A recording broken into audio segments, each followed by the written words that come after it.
Hello everyone, welcome back to our channel. ఈరోజు నేను 5 dots శంఖం ముగ్గును వేస్తున్నాను. నేను వేసే ఇలాంటి ముగ్గు మీకు నచ్చినట్లయితే లైక్ చేయండి, షేర్ చేయండి.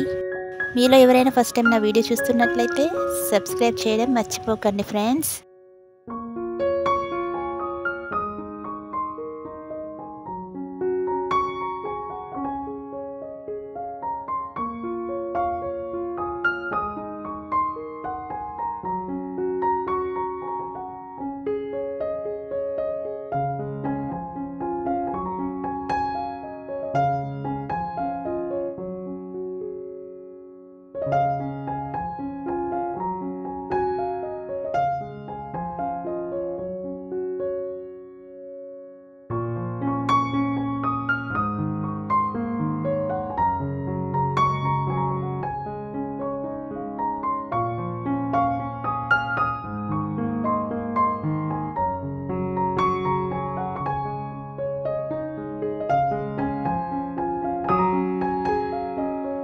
ఇక నేను ముగ్గు చుట్టూ వేసుకోవడానికి సైడ్ బోర్డర్స్ని డ్రా చేస్తున్నాను. మీరు ముగ్గుకి 4 సైడ్స్ సైడ్ బోర్డర్స్ని డ్రా చేసుకోండి.